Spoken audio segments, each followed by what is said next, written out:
ভারতের রাজধানী দিল্লিতে ঘটে গেছে এক মর্মান্তিক দুর্ঘটনা। মোগল সম্রাট হুমায়ুনের ঐতিহাসিক সমাধির গম্বুজের একটি অংশ হঠাৎই ধসে পড়ে। শুক্রবার বিকেল 4:30টার দিকে এই দুর্ঘটনায় ধ্বংসস্তূপের নিচে আটকে পড়েন বহু মানুষ। ফায়ার সার্ভিস দ্রুত ঘটনাস্থলে পৌঁছে উদ্ধার অভিযান চালায়। এখন পর্যন্ত 5 জনের মৃত্যুর খবর পাওয়া গেছে, আহত হয়েছেন আরও কয়েকজন। 16 শতকের মধ্যভাগে নির্মিত হুমায়ুনের সমাধি ইউনেস্কো ঘোষিত বিশ্ব ঐতিহ্যবাহী স্থান এবং দিল্লির অন্যতম জনপ্রিয় পর্যটন কেন্দ্র। শুধু গত এপ্রিল থেকে জুলাই পর্যন্তই এখানে এসেছেন প্রায় 1,85,000 দেশি বিদেশি পর্যটক। যদিও এই সংখ্যা গত বছরের তুলনায় কিছুটা কম, তবুও প্রতিদিন শত শত মানুষ এই স্থাপনা দেখতে আসেন। স্থাপনাটি দীর্ঘমেয়াদী সংরক্ষণে ভারতীয় প্রত্নতাত্ত্বিক জরিপ দপ্তর ও Aga Khan trust for culture যৌথভাবে সংস্কার কাজ করছে।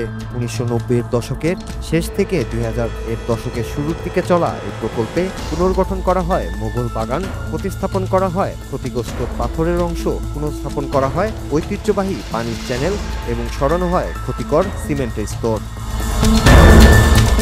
কিন্তু শুক্রবারের ধসের পর এই শতাব্দী প্রাচীন স্থাপনার নিরাপত্তা নিয়ে নতুন করে প্রশ্ন উঠেছে।